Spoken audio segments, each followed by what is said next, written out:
Series शौर्य और अनोखी की कहानी में कितनी भी साजिशें रच लो, लेकिन शौर्य एक बहुत बड़ा फैसला लेने वाला है।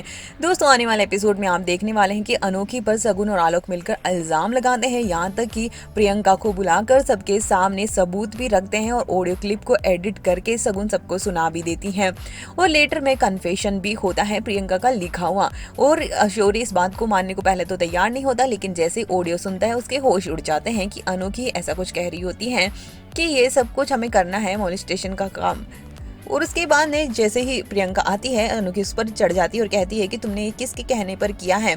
तभी वो कुछ भी नहीं बोलती और उसके बाद ने फ्लैशबैक में वो खुद ही याद कर रही होती है सगुन के साथ, किस तरह से सगुन उसको भड़काती है और कहती है कि अनोखी की तो करोड़पति खानदान में शादी हो गई है, अब तुम्हारा क्या होगा। तो दूसरों के घर में दिया बुझाने से अच्छा है कि तुम अपने घर का दिया जलाओ, और तुम्हारा क्या हालत होगा, कैसे तुम दुनिया से लड़ोगी, ये तुम जानती हो। और उसको पैसों का और लालच देकर उससे ये सब कुछ काम करवा लेती है। उसके बाद ने शौर्य भी यहाँ से परेशान होकर चला जाता है और सबके सामने यहाँ पर अनोखी की बेचारी की बेइज्जती हो जाती है। तभी यहाँ पर स्टूडेंट्स को लेकर आलू की दोनों बेटियां आ जाती हैं और अनोखी के खिलाफ नारेबाजी करती हैं। अनोखी को वहाँ पर शान आता है और उसको वहाँ से बचाता है और उसे घर लेकर आता है। तो भी दिखाया जाता है कि सभी घर वाले यहाँ पर देवी और ये सब लोग उस पर चढ़ जाते हैं, लेकिन अनोखी कहती मुझे कोई सफाई नहीं देनी है और बेचारी को उसको वहाँ से घर से निकाल देते हैं। और अब शान भी उसके साथ आस्था के वहाँ लेकर चला जाएगा और वो अब यहाँ घर में नहीं रहने वाली। और आस्था से एक्सप्लेन करती हैं कि मुझे लगता है कि शौर्य शायद अब मुझ पर यकीन नहीं करते हैं। लेकिन दूसरी तरफ शौर्य जैसे ही घर पर पहुंचता है,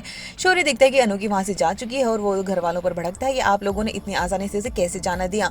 और वो कभी भी झूठ नहीं बोल सकती, इतनी घटिया साजिश तो वो कभी नहीं रच सकती है। वो दूसरों के लिए लड़ सकती है, लेकिन और झूठ कभी नहीं बोल सकती, और इतनी घटिया साजिश का तो वो कभी सोच भी नहीं सकती है। और दूसरी तरफ अब आस्था ठान लेती है कि वो अनोखी को वापस वहां लेकर जाएगी और जो उसके साथ हुआ है वो अपने बेटे बहू के साथ बिल्कुल नहीं होने देगी।